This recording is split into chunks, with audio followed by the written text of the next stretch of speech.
11ஆம் அதிகாரம். ஆத்சேரின் ராஜாவாகிய யாபீன் அதை கேள்விப்பட்ட போது அவன் மாதோனின் ராஜாவாகிய யோபாபினிடத்திற்கும் சிம்ரோனின் ராஜாவிடத்திற்கும் அக்சாபின் ராஜாவிடத்திற்கும் வடக்கே இருக்கிற மலைகளிலும் கின்னரொத்துக்கு தெற்கே இருக்கிற நாட்டுப்புறத்திலும் சமபூமியிலும் மேற்கு எல்லையாகிய தோரிலும் இருக்கிற ராஜாக்களிடத்திற்கும் கிழக்கேயும் மேற்கேயும் இருக்கிற கானானியரிடத்திற்கும் மலைகளில் இருக்கிற எமோரியர், ஏத்தியர், பெரிசியர், எபூசியர் இடத்திற்கும் எர்மோன் மலையின் அடியிலே மிஸ்பா சீமையில் இருக்கிற ஏவியர் இடத்திற்கும் ஆள் அனுப்பினான். அவர்கள் கடற்கரை மணலைப் போல் ஏராளமான திரண்ட ஜனமாகிய தங்களுடைய எல்லா சேனைகளோடும் மகா ஏராளமான குதிரைகளோடும் ரதங்களோடும் கூட புறப்பட்டார்கள். இந்த ராஜாக்கள் எல்லாரும் கூடி இஸ்ரவேலோடு யுத்தம் பண்ண வந்து மேரோம் என்கிற ஏரி அண்டையிலே ஏகமாய் பாளையம் இறங்கினார்கள். அப்பொழுது கர்த்தர் யோசுவாவை நோக்கி, அவர்களுக்கு பயப்படாயாக, நாளை இந்நேரத்திலே நான் அவர்களை எல்லாம் இஸ்ரவேலுக்கு முன்பாக வெட்டுண்டவர்களாக ஒப்புக் கொடுப்பேன். நீ அவர்கள் குதிரைகளின் குதிகால் நரம்புகளை அறுத்து அவர்கள் ரதங்களை அக்கினியினால் சுட்டெரிக்க கடவாய் என்றார். யோசுவாவும் அவனோடி கூட யுத்த ஜனங்கள் அனைவரும் திடீரென்று மேரோம் ஏரியண்டையில் இருக்கிற அவர்களிடத்தில் வந்து அவர்கள் மேல் விழுந்தார்கள். கர்த்தர் அவர்களை இஸ்ரவேலின் கையில் ஒப்பு கொடுத்தார். அவர்களை முறிய அடித்து பெரிய சீதோன் மட்டும் மிஸ்ரபோத்மாயி மட்டும் கிழக்கே இருக்கிற மிஸ்பே பள்ளத்தாக்கு மட்டும் துரத்தி அவர்களில் ஒருவரும் மீதியாய் இராதபடி அவர்களை வெட்டி போட்டார்கள். யோசுவா கர்த்தர் தனக்கு சொன்னபடி அவர்களுக்கு செய்து அவர்கள் குதிரைகளின் குதிகால் நரம்புகளை அறுத்து அவர்கள் ரதங்களை அக்கினியினால் சுட்டெரித்தான். அக்காலத்திலே யோசுவா திரும்பி ஆத்சோரை பிடித்து அதன் ராஜாவை பட்டயத்தினால் வெட்டி போட்டான். ஆத்சோர் முன்னே அந்த ராஜ்யங்களுக்கெல்லாம் தலைமையான பட்டணமாய் இருந்தது. அதிலிருந்த நரஜீவன்களை எல்லாம் பட்டய கருக்கினால் வெட்டி சங்காரம் பண்ணினார்கள். சுவாசம் உள்ளது ஒன்றும் மீதியானதில்லை. ஆத்சேரையோ அக்கினியினால் சுட்டெரித்தான்.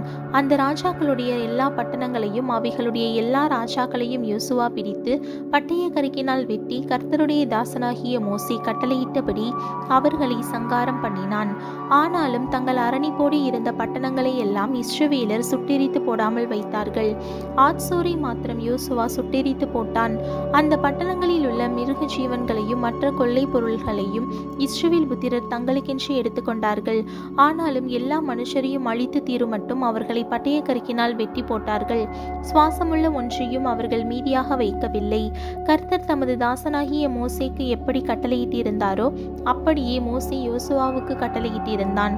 அப்படியே யோசுவா செய்தான். அவன் கர்த்தர் மோசேக்கு கட்டளையிட்டதில் ஒன்றையும் செய்யாமல் விடவில்லை. இந்த பிரகாரமாக யோசுவா சேயீருக்கு ஏறி போகிற ஆலாக் மலை துவக்கி லீபனோனின் பள்ளத்தாக்கில் எர்மோன் மலையடியில் இருக்கிற பாகால் காத் மட்டும் உள்ள அந்த முழு தேசமாகிய மலைகளையும் தென் தேசம் யாவையும் கோசேன் தேசத்தையும் சமனான பூமியையும் நாட்டுப்புறத்தையும் இஸ்ரவேலின் மலைகளையும் அதன் சமபூமியையும் பிடித்து கொண்டு அவைகளின் ராஜாக்களை எல்லாம் பிடித்து அவர்களை வெட்டி கொன்று போட்டான். யோசுவா நெடுநாளாய் அந்த ராஜாக்கள் எல்லாரோடும் யுத்தம் பண்ணினான்.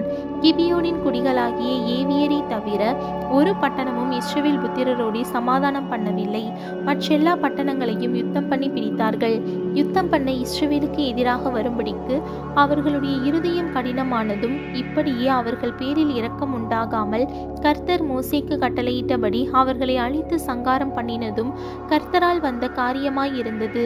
அக்காலத்திலே யோசுவா போய் மலை தேசமாகிய எபிரோனிலும் தெபீரிலும் ஆனாபிலும் யூதாவின் சகல மலைகளிலும் இஸ்ரவேலின் சகல மலைகளிலும் இருந்த ஏனாக்கியரை நிக்கிரகம் பண்ணி அவர்களை அவர்கள் பட்டணங்களோடும் கூட சங்கரித்தான்.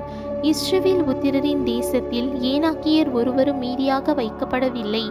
காசாவிலும் காத்திலும் அஸ்தோத்திலும் மாத்திரம் சிலர் மீதியாய் இருந்தார்கள்.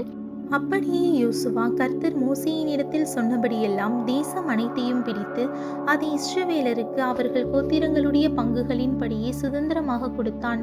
யுத்தம் ஓய்ந்ததினால் தேசம் அமைதலாய் இருந்தது.